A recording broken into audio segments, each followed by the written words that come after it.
and digging deeper into the issues that you care about. Today, as voters hit the polls, we look more closely at what happens after the election.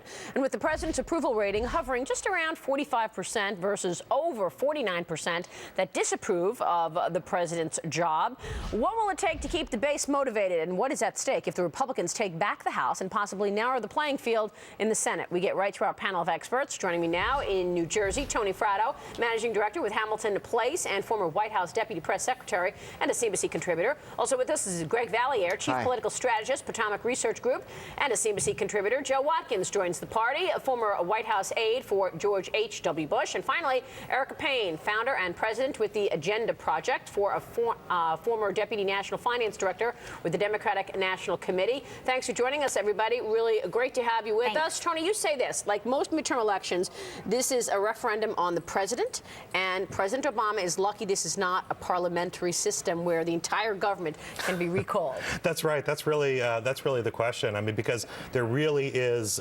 dissatisfaction right now with the president and what he has done over the past 2 years.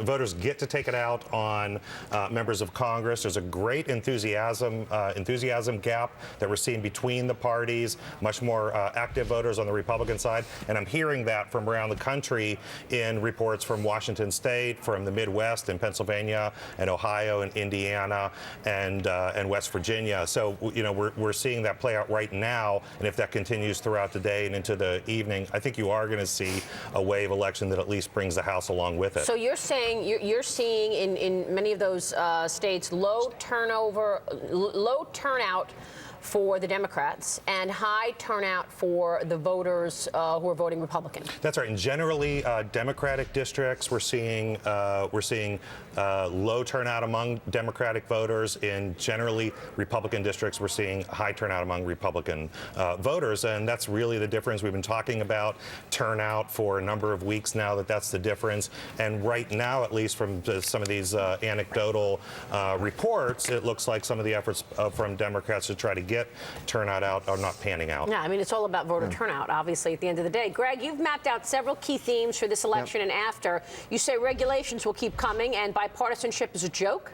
Oh, sure. I mean, the extremes get stronger tonight, Maria. The Tea Party is going to have a virtual veto over Mitch McConnell. And then on the left, I think you're going to see the Blue Dog Democrats decimated tonight. So the liberal Democrats get even stronger. But one other real quick point I want to try to get in, Maria, is this.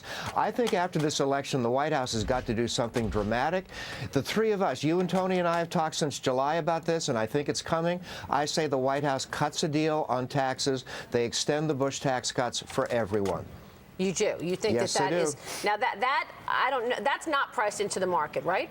That's the last big piece of great news. We got QE2. We've got a big election return the markets will like. The one missing ingredient is taxes. I think the White House says, all right, we'll do 2 years for everybody, longer for other taxpayers, but even for the wealthy, there's going to be a 2-year extension. So, okay, so do you think another result then of this, if in fact we do get a Republican sweep in some cases, that the president does become more to the center?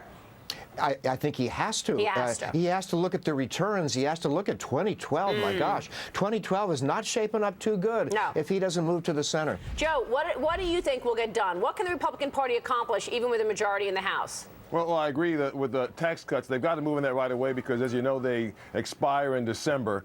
And then, of course, you have the alternative minimum tax. That's something they have to move on as well because that's going to affect a couple million taxpayers. And then you've got unemployment benefits, which expire for a bunch of folks. So they've got to do something about that. But I think that if you want to cut the size of government, maybe there's a chance to do it with regards to what's been called Obamacare. That created a whole host of new agencies. That's government expense. That's kind of at the very crux of runaway government spending. Well, they want to repeal it. Yes, they do. Erica, you say Congressman Boehner is the new House leader, and that could actually create an opportunity for the Democrats? I think it's a great opportunity for the Democrats. Why? Listen, the last 3 elections, or the last 2006 and 2008, were both wave elections. And so I think we're in this period of time where, sort of for the foreseeable future, whoever is going to be in charge is going to be unpopular because of the way the media works, because of the lack of bipartisanship, that kind of thing. And John Boehner, from, fake tan on, is a fantastic foil for Obama. And so you throw up John Boehner with, with Sarah Palin and the whole rest of the nutbags that they're about to elect. And I think the president just secured his victory. Nutbags? Well, I mean, the people are crazy. I mean, there's really no doubt that a lot of the people running in this election are absolutely who's crazy? insane. Let's talk about this. Who is crazy, Erica? Well, so let me Beauty's in tell the eye you of the some beholder. things that I think are crazy. Like what? I think that preventing abortion in the case of rape and incest is actually insane. I mean, or are you going to tie somebody up? Well, how about the You know? economic issues? Let's stick to economics here, So because let's that's get to what our viewers economic care issues. about. Who's crazy on economics? So one of your guests just said that, you know, Obama is going to have to cut a deal and extend tax cuts for a bunch of people who make $1 million a year or more.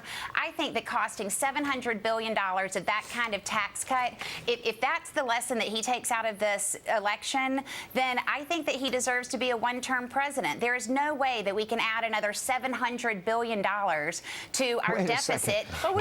and that lesson is a preposterous lesson we to think. just did, didn't we, Erica? I mean, Right. Obamacare is law. It costs $1 trillion. Obamacare is paid for, number one. Number it's two, paid for. It's not. It No. is Wait a paid second, it's for. paid Listen, for? according to Yeah. the CBO, it is paid for, which I will grant you is Wow. kind of, you know, whatever. But it is the Congressional Wait. Budget Office, which is ostensibly nonpartisan. Yeah. Number one. Number two, Wow, I that's really, a big well, Erica, that is a I big really- statement that Obamacare is paid for. I got to push back on that. Let's talk about that. Is it paid for?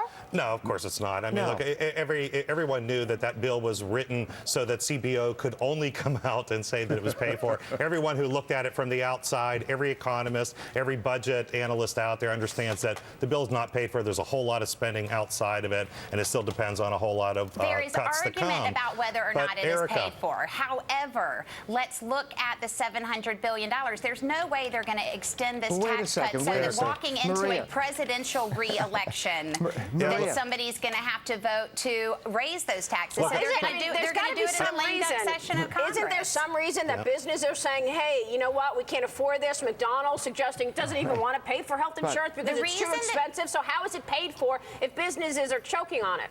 The reason that businesses are not investing right now is because they're in a period of uncertainty. But I want to make another thing Well, really why clear. are Period of they uncertainty. uncertainty? Of course there's uncertainty. maybe businesses are crazy too. And Taxes are high, they've been maybe vilified. maybe just everyone's crazy. But You know, can I- but let me I think tell you the another bottom thing. line is this. I think Greg has been really out front in anticipating what's going to happen here. I've actually gone through a transition in Congress. It's really hard to get anything done. The tax extenders need to get done, and I think you're going to see at least a one-year extension, probably Well, I not more. more. Maria, Go ahead, that Greg. is We're going not to going to have a happen. the very one-year. least. There's no way we're At going to the have a very least. one-year extension because then every presidential candidate going into 2012 is going to have to say if they're going to wreck the economy by keeping these But- tax cuts on the books. Or maybe Number we don't one, get and any number two, jobs. the deficit Or commission maybe is going to come out on December 2nd and tell them If that you they cut, shouldn't you got to extend cut any spending of too them. with it. Isn't Hey, it all Maria? about job creation, though? I mean, if we don't see job Absolutely. creation, something's got to Absolutely. give. Go Right. ahead, Tony.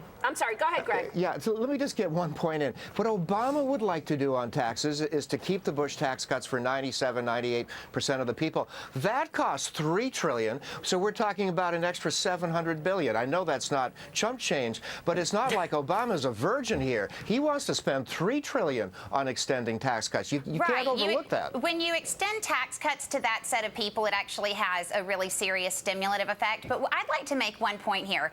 If I could wake up tomorrow and know that every 26-year-old and under kid could stay on their parents' health insurance, that no kid could be kicked off their parents' health insurance for a pre-existing condition, that no more American families were going to go bankrupt because they had to pay medical bills, and the price that I had to pay for that today is that tomorrow I lost my job, who cares? Yeah. And Well, anybody in this Congress who has a moral bone in their we're body not worried about is you gonna losing wake your up job. tomorrow having voted for We're healthcare worried and about the lost, 10 and to they are going to be 17% of fine. Americans who've lost their jobs. That is a and we want bad them to choice get to make. jobs. Joe Watkins, get a word in here. Then we got to wrap this up. Well, the reason you guys why are a bunch of nutbags. the reason why people would lose their job is because when you have that kind of legislation, somebody's got to pay for it, and unfortunately, right. our And so the kids 50 and or our 60 grandkids Congress have to people who pay are going for to it. pay for it, I think that's a great price to pay. I'll quit my job tomorrow and go be a waitress, be an opera singer, do whatever. me. If I Not think me. that that number Hey, you of know what? Move benefits to the came to that Bahamas. number of Americans. We need people to work to pay for those benefits, Erica. exactly That's the right. way it works. Right. All right, guys. Thank you. Great Thanks a conversation. lot. So and much. the dialogue continues. The other hot topic this week, besides the election, is the prospect of renewed Federal Reserve easing. In today's Talking Numbers,